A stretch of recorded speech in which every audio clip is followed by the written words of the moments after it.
Bagaimana dengan HNP Bapak? Apakah Penasia bisa menangani HNP? Penasia sudah berpengalaman ya selama 20 tahun ini, sangat banyak penderita HNP yang tertolong dan tidak perlu operasi ya. Oke, saya mau ceritakan dulu HNP itu sebenarnya apa ya. HNP adalah saraf terjepit. Nah, saraf terjepit ini mulai dari leher itu bisa, jadi di C1 sampai C7 di leher ya, itu ada kemungkinan terjepit. Nah, kalau yang terjepit di leher itu pengaruhnya sampai ke tangan. Nah, di pundaknya, tangannya ada kesemutan, ada rasa yang tidak nyaman sampai ke pelinding, itu biasanya HNP di bagian leher. Kemudian HNP berikutnya termasuk jarang terjadi adalah di punggung. Itu di T1 sampai T12 itu ada ruas-ruas vertebrae tulang belakang.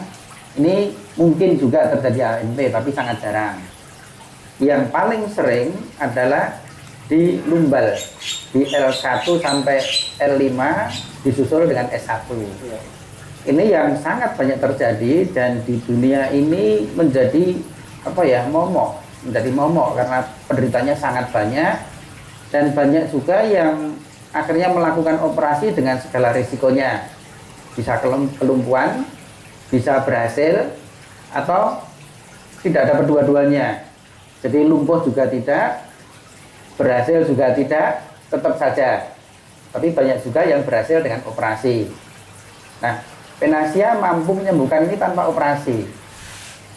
Jadi saraf yang terjepit di bagian lumbal ini biasanya bisa sampai berpengaruh pada kaki, bisa kaki kanan, bisa kaki kiri. Itu juga terjadi penyempitan di bagian pinggul. Jadi setelah lumbal L1 sampai L5 kemudian S, ini kan saraf itu bertabang ke kanan dan ke kiri, ke pinggul, ke pantat, kemudian ke kaki. Nah, biasanya penderita HNP ini tidak hanya di pinggang terasa sakit, tapi di pinggul kanan kiri, di pantat kanan kiri, dan sampai ke kaki ke bawah. Nah, gimana Penasia bisa menyembuhkan ini? Nah, penyempitan kan terjadi di pinggang.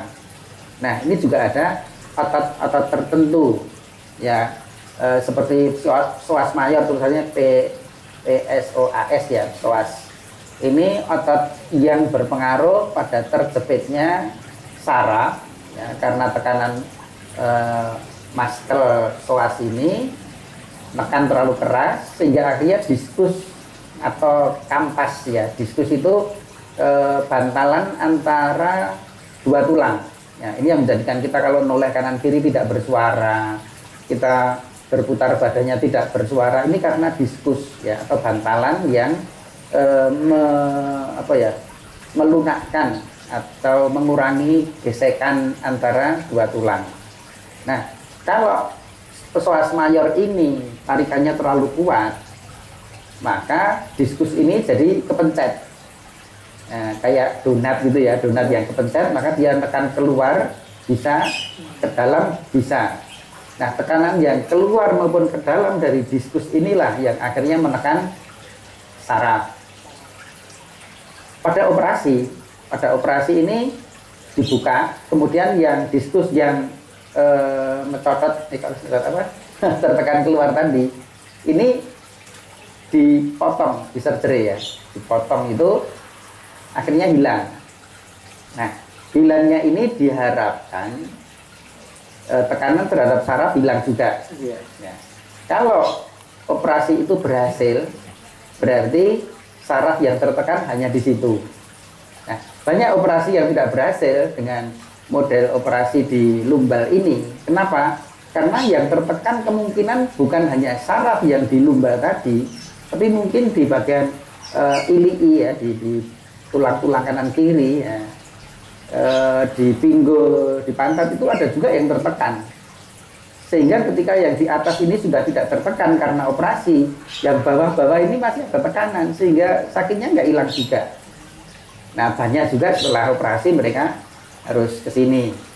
Bahkan pernah saya dapat pasien dari Singapura, Ya. Itu dia sudah di General Hospital, ternyata nggak sembuh. Nah, kebetulan dia sedang ke Indonesia dan diberitahu oleh pasien penasia yang lain, akhirnya ke penasia. Ya alhamdulillah kita rawat sembuh. Jadi dari Singapura nggak sembuh, ke penasia sembuh, alhamdulillah. Iya, iya, iya.